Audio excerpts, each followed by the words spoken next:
हर रोज एक नई कहानी देखने के लिए चैनल को सब्सक्राइब करें और बेल आइकन को दबाना ना भूलें। भोलापुर कहकर एक गांव में हरीश नामक एक गरीब आदमी अपनी बीवी सुमति, बेटी अवनी और मिंटी के साथ रहता है। हरीश गांव के ढाबे वाले यतीन सिंह के ढाबे पर खाना बनाने का काम करता है। उसके हाथ का बना खाना ढाबे पर आए हर एक ग्राहक को बहुत पसंद आता है। उत्तम, अति उत्तम। क्या खाना बनाते हैं इस ढाबे में। आहा, लाजवाब, एकदम लाजवाब। मेरे पास तो शब्द ही नहीं है। ये पनीर की सब्जी, ये गर्मा गर्म फुलके, ये स्वादिष्ट आलू जलेबी और गुलाब जामुन और लज्जतदार हैदराबादी पुलाव, आय हाय हाय, इससे बढ़कर जीवन में और क्या चाहिए। पूरे गांव में केवल आपका ढाबा ही नंबर 1 ढाबा है यतीन सिंह जी। ये पनीर की सब्जी, ये गर्मा गर्म फुलके, अरे ये स्वादिष्ट आलू जलेबी और गुलाब जामुन और लज्जतदार हैदराबादी पुलाव, इससे बढ़कर जीवन में और क्या चाहिए। अरे पूरे गांव में केवल आपका ढाबा ही नंबर 1 ढाबा है यतीन सिंह जी। धन्यवाद धन्यवाद। हरीश की बेटियां जैसे जैसे बड़ी होती जाती हैं उनका खर्चा बढ़ जाता है। इसीलिए हरीश यतीन सिंह से अपनी तनख्वाह बढ़ाने की विनती करता है, लेकिन यतीन सिंह मना कर देता है। नहीं बढ़ेगी तुम्हारी तनख्वाह, क्योंकि ढाबे पर ग्राहक बहुत ही कम आ रहे हैं आजकल। जरूर तुम्हारे ही खाने में कोई खोट होगी। ये आप कैसी बातें कर रहे हैं साहब। मेरे सामने ही दिन रात ग्राहक आकर ढाबे के खाने की तारीफ करते करते रहते हैं और आप कह रहे हैं कि मेरे खाने में खोट है। साहब, मेरी बेटियां बड़ी हो रही हैं और साथ ही मुझे उनके भविष्य के लिए पैसे जोड़ना शुरू करना है। अब आप ही बताइए, मैं कब जोड़ूंगा उनके भविष्य के लिए पैसे, अभी आपने बुढ़ापे में। वो सब मैं नहीं जानता, लेकिन मैं तुम्हारी तनख्वाह इस महीने नहीं बढ़ाऊंगा। अब जाओ, सब्जी देखो, जल जाएगी तो नुकसान हो जाएगा और फिर मैं नुकसान के पैसे तुम्हारी तनख्वाह से ही काटूंगा। समझ गए ना तुम? यतीन सिंह बहुत खड़ूस और कंजूस किस्म का व्यक्ति होता है। हरीश इस महीने चुप बैठा था, लेकिन अगले महीने फिर से जब वो यतीन सिंह के पास आकर उससे अपनी तनख्वाह बढ़ाने की बात करता है, तभी यतीन सिंह उसे एक जोरदार थप्पड़ लगाता है और उसे उसकी पिछले महीने की तनख्वाह ना देकर ढाबे से बाहर निकाल देता है। निकल जा मेरे ढाबे से, घोंचू आदमी, और भूल जाओ अपनी पिछले महीने की तनख्वाह भी। साहब, आप मेरे साथ ऐसा नहीं कर सकते हैं साहब, मेरी तो बात तो सुनिए साहब। यतीन सिंह हरीश की एक बात नहीं सुनता और बेचारे हरीश को खाली हाथ ही घर लौटना पड़ता है। वो बहुत चिंतित और परेशान हो चुका था। अजी, बिल्कुल चिंता मत कीजिए, देखिए सब कुछ फिर से ठीक हो जाएगा, यकीन मानिए। भगवान जी जब हमें एक जगह से बाहर निकालते हैं ना, तब वो इसीलिए निकालते हैं ताकि हम उससे भी बेहतर और बढ़िया जगह पर जा सकें। यतीन साहब ने मेरी पिछले महीने की तनख्वाह भी नहीं दी, अब मैं सारे खर्चे कैसे संभालूंगा। हरीश जी, अगले हफ्ते गांव में जन्माष्टमी के पावन पर्व पर खाना बनाने की प्रतियोगिता रखी गई है। उसमें जो सबसे बढ़िया खाना बनाएगा उसे सरपंच जी 2 लाख रुपए इनाम के तौर पर देंगे। क्या बात कर रही हो सुमति, सच में? जी हाँ, सच कह रही हूँ मैं। ये मौका बहुत कीमती है, इसे अपने हाथ से जाने मत दीजिए। हाँ सुमति, मैं इस प्रतियोगिता में जरूर भाग लूंगा और वो खाद्य पदार्थ बनाऊंगा जिसे खास कृष्ण भगवान को खिलाया गया था जब उन्होंने गोवर्धन पर्वत को उठाया था। आपका मतलब 56 भोग? हाँ सुमति, 56 भोग। ब्रजवासियों की रक्षा करने के लिए कृष्ण भगवान ने गोवर्धन पर्वत को उठाया था और वो 7 दिनों तक भूखे रहे थे। इसलिए उसके बाद उन्हें 7 दिन और 8 पहर का अनुसार 56 प्रकार के भोग खिलाए गए थे और तब से 56 भोग की परंपरा की शुरुआत हुई। वाह, देखना जी, इस जन्माष्टमी कृष्ण भगवान आप पर अपना आशीर्वाद जरूर बरसाएंगे और आप ही बनोगे उस खाना बनाने की प्रतियोगिता के विजेता। और ठीक वैसा ही होता है। जब हरीश 56 भोग बनाता है तब सभी उससे खुश हो जाते हैं और सरपंच हरीश को ही विजेता घोषित करता है और उसे 2 लाख रुपए का इनाम मिल जाता है। ये लो हरीश, ये तुम्हारा इनाम। तुमने ये 56 भोग बनाकर साबित कर दिया है कि तुम कितने बड़े कृष्ण भक्त हो और कितने नेक और अच्छे विचारों वाले व्यक्ति हो। मैं चाहूंगा कि तुम इन पैसों से गांव में अपना ढाबा खोलो और अपने ढाबे पर अन्य खाने के आइटम्स के साथ साथ 56 भोग भी बेचो। जी जरूर जरूर सरपंच साहब, मैं 56 भोग जरूर बनाऊंगा ताकि हर एक गांव वाले को 56 भोग खाने का अवसर मिले और साथ ही उन्हें उसका महत्व और उसकी अहमियत का अंदाजा हो। बिल्कुल सही कहा हरीश। हरीश इनाम में मिले हुए 2 लाख रुपए से अपना एक ढाबा खोलता है और वो उस ढाबे के नाम से ही भोला नगर 56 भोग ढाबा रख देता है। उसके ढाबे पर अन्य सारे पकवानों में सबसे स्पेशल और सबसे महंगा 56 भोग होता है और गांव वाले बड़े ही चाव से 56 भोग को खाते हैं। बहुत ही बढ़िया बने हैं ये 56 भोग हरीश। तुम्हारे हाथ का स्वाद तो हमेशा से ही जायकेदार रहा है, लेकिन ये 56 भोग खाकर तो मजा ही आ गया। 56 भोग को देखकर मुंह में बाढ़ आ गई थी और अब खाते वक्त बहुत अच्छा महसूस हो रहा है। तुम जैसा कोई नहीं हरीश, तुम कोहिनूर हो, क्योंकि तुम्हारे हाथ के बनाए हर एक खाने के आइटम का स्वाद भी अलग अनोखा और हटके है। हरीश के ढाबे पर अब दिन भर ग्राहकों का आना जाना लगा हुआ रहता है, जिस कारण अब यतीन सिंह के ढाबे पर ग्राहक आना कम हो जाते हैं और उसे हरीश के 56 भोग ढाबे से बहुत जलन होती है। जब से ढाबा खोला है तब से मेरे लिए आफत बन चुके हैं ये हरीश। लेकिन यतीन सिंह को अपने रास्ते के कंकड़ को लात मारकर दूर फेंकना अच्छे से आता है, और मैं इस हरीश को और इसके ढाबे को बर्बाद करके रख दूंगा। यतीन सिंह गुस्से की आग में अब हरीश के ढाबे को जलाने का प्लान बनाता है। वो केरोसिन लेकर हरीश के ढाबे पर पहुंचता है और वो अंदर जाते ही देखता है लाइट्स ऑन है।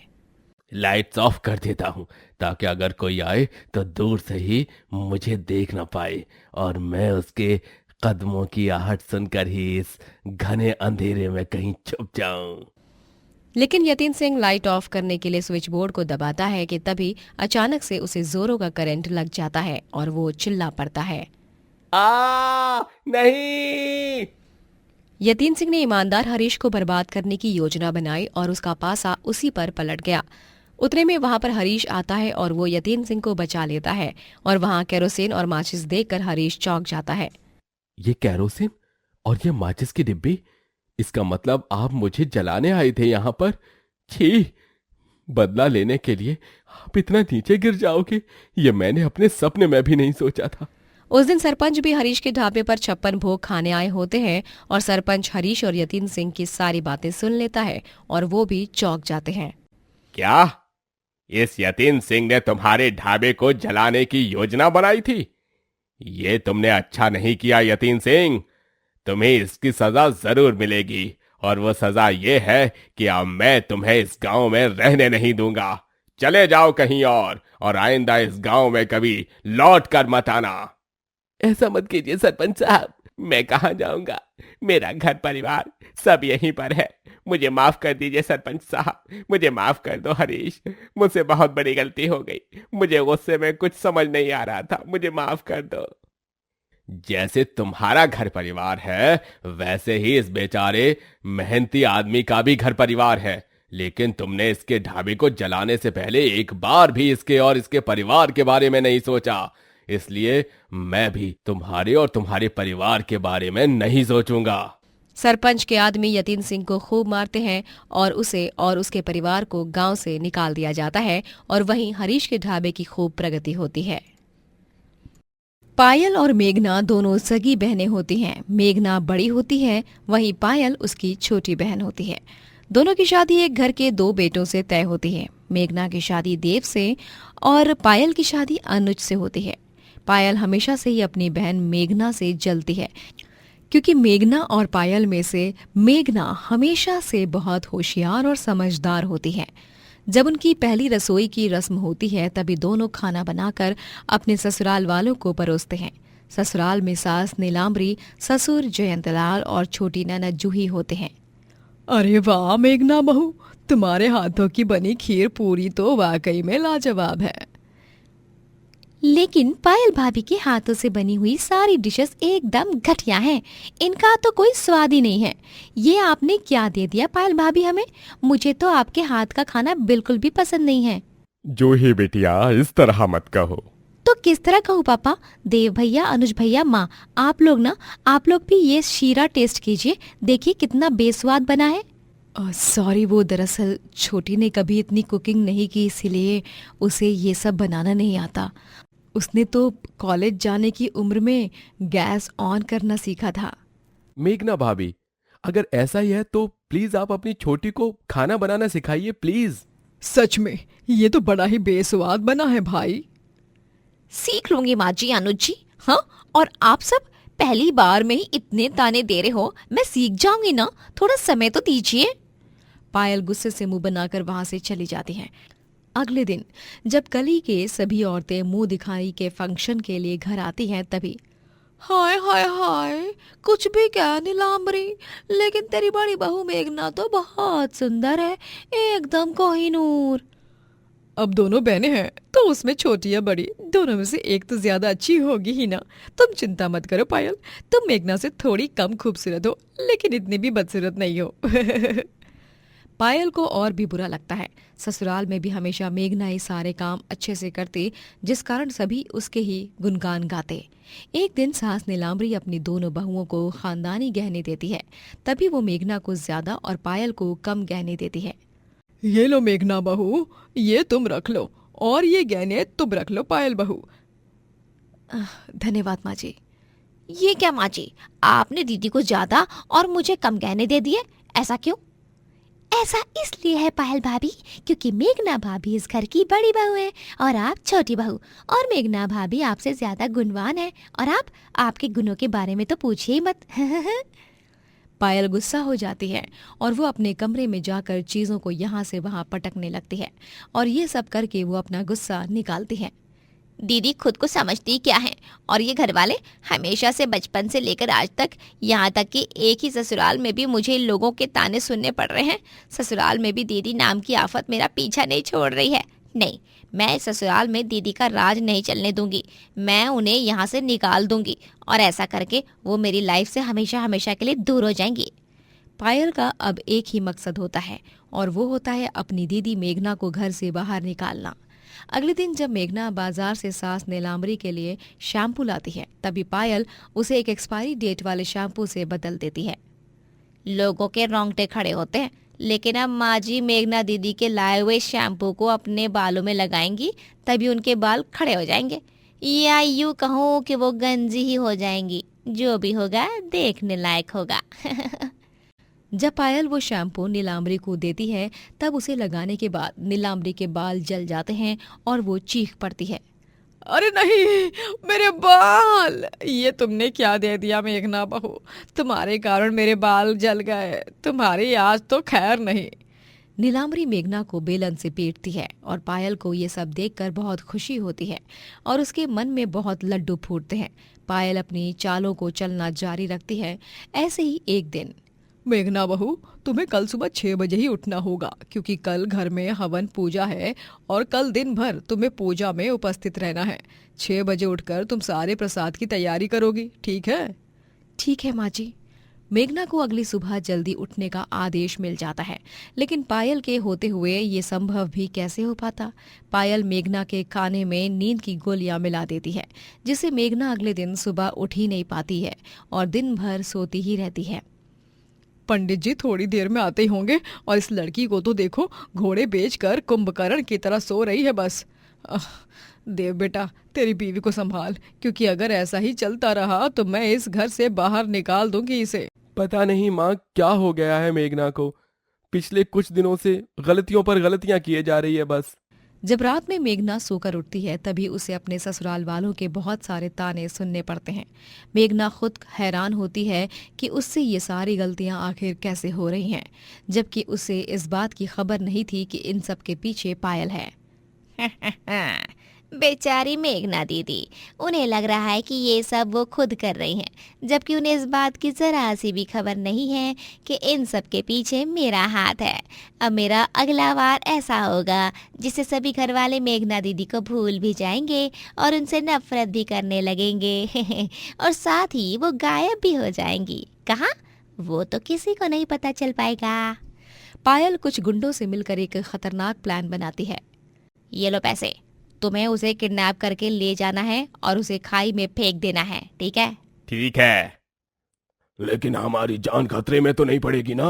नहीं, मैं दीदी की हैंडराइटिंग अच्छी तरह से जानती हूँ और मैं उनकी हैंडराइटिंग में एक चिट्ठी लिखूंगी जिसमें मैं ऐसे दर्शाऊंगी कि उन्होंने खुद की मर्जी से भागने का प्लान बनाया है और वो सब कुछ छोड़ छाड़ कर जा रही हैं, इसीलिए क्योंकि उन्हें ये ससुराल और देव भैया बिल्कुल नहीं पसंद।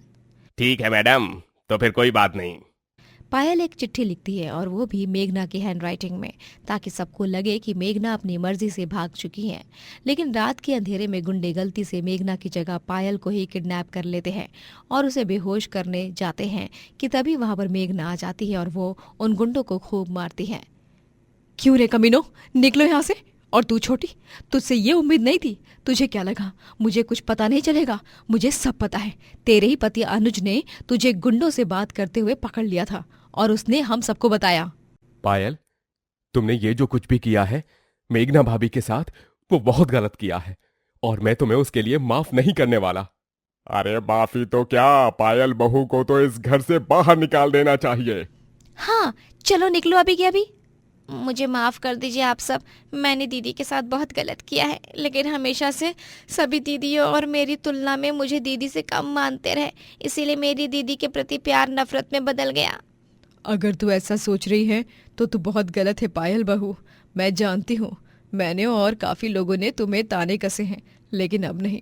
अब हमारी दोनों बहुएं एक समान ही हैं। चल आजा, अब एक झप्पी तो देते पगली। पायल और मेघना दोनों बहनें एक दूसरे के गले लगती हैं और उस दिन के बाद दोनों बहनें अपने एक ससुराल में खुशी खुशी रहने लगती हैं। दोस्तों, अगर आपको ये कहानी पसंद आई तो लाइक करें, शेयर करें और कमेंट करके बताएं कि कहानी में आपको सबसे अच्छा क्या लगा।